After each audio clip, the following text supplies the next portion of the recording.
तुम्ही जर असे प्रकार करसाल तर नक्कीच तुमच्या लैंगिक समस्यामध्ये अडथळे होऊ शकतात किंवा नवरा बायकोमध्ये भांडणं पण होऊ शकतात. इंटिमेट लाईफ जर चांगलं प्रॉपरली एन्जॉय करायचं असेल तर सगळ्यात महत्त्वाचा घटक जो असतो ती आपली काम इच्छा. त्याच्यामुळे 2 ते 3 तास त्यांचं इरेक्शन नॉर्मल राहतं.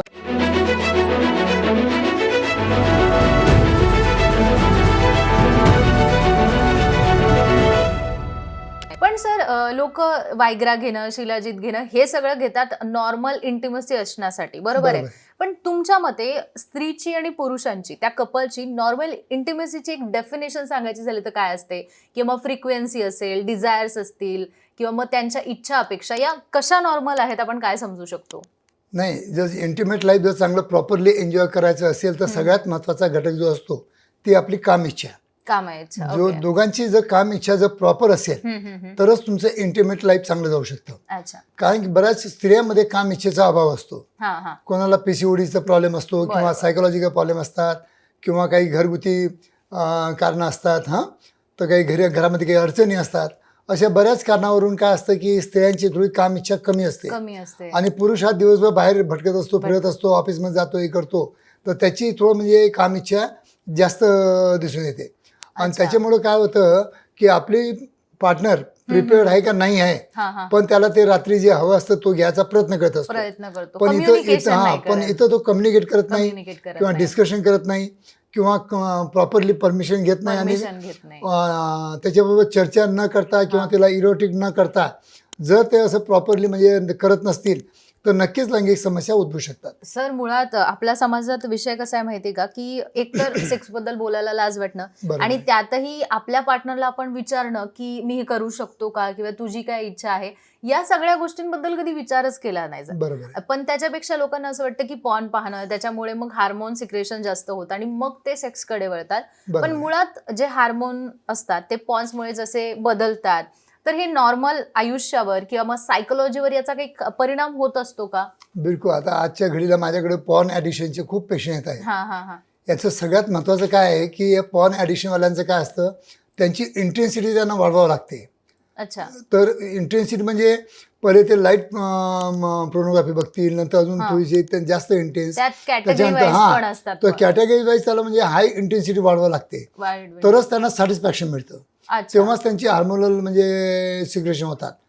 तर त्याच्यामुळे काय होतं की या पॉर्न ॲडिक्शनमुळं काय झालं की आज म्हणजे पॉर्न ॲडिक्शनमध्ये जे काही ते स्टार बघतात किंवा मुली बघतात तसं करण्याचा किंवा तसाचा प्रयत्न एक आपल्या म्हणजे रिअल लाईफमध्ये उतरवण्याचा एक प्रयत्न करतात. पण खरोखर तसे तुमची पार्टनर रेडी आहे का, तिला तुम्ही सगळं कन्व्हिन्स केलेलं आहे का, तिला तुम्ही म्हणजे काउन्सिलिंग प्रॉपर केलेलं आहे का, तर हे न करता तुम्ही जर असे प्रकार करसाल तर नक्कीच तुमच्या लैंगिक समस्यामध्ये अडथळे होऊ शकतात किंवा नवरा बायकोमध्ये भांडणं पण होऊ शकतात. आणि बऱ्याच वेळा सरांना हे पण कळत नाही की जे शॉर्ट्स असतात किंवा मग ते प्रॉपर स्क्रिप्टेड असतं ते नॅचरल नसतं, कारण त्यात ड्युरेशन फारच वेगळी दाखवलेली असते आणि रिअलिस्टिक पाहायला गेलं तर ते फारच वेगळं असतं. सो असं सुद्धा होतं. आणि कधी कधी काय होतं ना, पॉर्नमध्ये जे रिप्रोडक्शन ऑर्गन्स असतात आपली त्याची साईज असेल तर ती खूप वेगळी दाखवली असते. मग त्याच्यामुळे पुरुषाच्या मनात काय चिंता येते की बापरे माझी साईज कमी आहे का, किंवा मग याच्यामुळे माझा पुरुषार्थ कमी झालेला आहे का, किंवा मी नॉर्मल नाहीये का, मग हे सुद्धा चेंज होत राहतं. तर त्या लोकांना तुम्ही काय सांगाल की या सगळ्या गोष्टी होत आहेत, यामागे काय कारण आहेत किंवा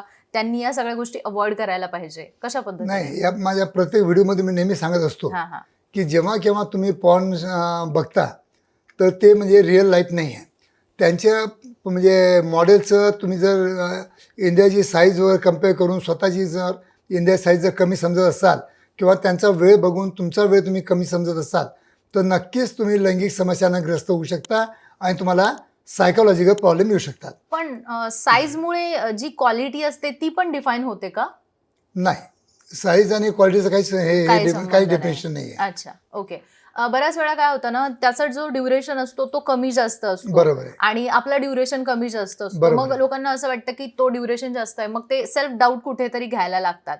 तर मग यातून त्या लोकांनी कसा विचार करायला पाहिजे? नाही, त्यांना इतकं माहिती पाहिजे की पॉर्न स्टार जे असतात ते पॅपाव्हेरिन सारखे इंजेक्शन घेतलेले असतात. ओके. त्या पॅपाव्हेरिन इंजेक्शन आम्ही पेनाइल इंजेक्शन देतो, त्याच्यामुळे 2 ते 3 तास त्यांचं इरेक्शन नॉर्मल राहतं आणि त्यांचं कितीही केलं तरी इजॅक्युलेशन होणार नाही, कारण की त्यांचे जे व्हेनस कन्स्ट्रक्शन जे हा, असतं हा, ते 3 तासासाठी झालेलं असतं. अच्छा. तर त्याच्यामुळे काय असतं की ते कटने शूटिंग केलेलं असतं ना, हा. ते तुम्ही बघत असता हा, हा. कोणी म्हणजे आपले जे प्रेक्षक असतात.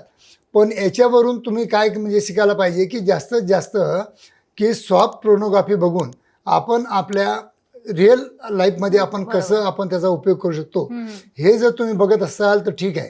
पण खूप जास्त एकदम घाणेरडे तुम्ही पॉर्न बघत असाल हा. तर नक्कीच लैंगिक विकार ज्याला आपण म्हणून हा. त्याच्यामुळे तुम्ही ग्रस्त होऊ शकता. जसं आता तुम्ही बोललात की इरेक्टाईल डिस्फंक्शन असेल, लैंगिक विकार असतील, तर सध्या जो यूथ आहे ना, म्हणजे 25 ते 30 किंवा 35 पर्यंतच्या मुलांमध्ये इरेक्टाईल डिस्फंक्शन जे आहे ना ते खूप जास्त पाहायला मिळतं. बरोबर. मग ते का होत असेल? हे पॉर्नमुळेच होतं का? नाही, फक्त पॉर्नमध्ये नाही आहे. आजच्या धावपळीच्या जीवनामध्ये आणि त्यांच्या खाण्यापिण्याच्या सवयी, रात्री प्रॉपर झोप न होणे किंवा रात्री जितकी रेस्ट पाहिजे आपल्या मेंटली तितकी न होणे, त्याच्यामुळे या म्हणजे आज समस्या आज जास्त उद्भवायला लागल्या. म्हणजे हे फिजिकल आहे, मेंटली याच्यामध्ये सायकोलॉजिकल एलिमेंट आहे आणि फिजिओलॉजिकल आहे.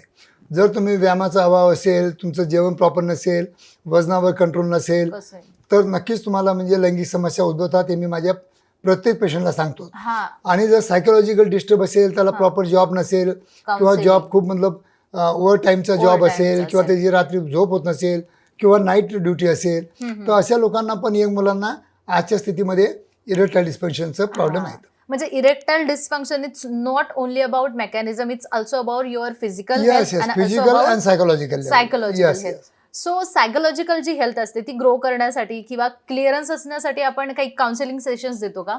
नाही, माझ्याकडे प्रत्येक पेशंट केव्हाही आला मी त्याला काउन्सिलिंग हा माझा प्रथमच माझं कार्य आहे. जितकं जास्त चांगलं मी कार्य म्हणजे काउन्सिलिंग करतो तितके पेशंटना रिझल्ट पण चांगले येतात. पण जर काउन्सिलिंगमध्ये मी एकच सांगतो की तुम्हाला जर स्ट्रेस अँझायटी असेल तर तुम्ही मेडिटेशन करा. आणि जर तुम्हाला वजन गिजन वाढलेलं असेल किंवा तुमचा आहार संतुलित नसेल तर एक तर आहार संतुलित ठेवा आणि एक्सरसाइज करा. जितकं जास्त चांगलं जिम केलं तितके त्यांच्या बॉडीमध्ये हार्मोन्स निर्माण होतात, सिक्रेट होतात. टेस्टोस्टेरॉन हार्मोन म्हणतो आपण, किंग ऑफ द हार्मोन.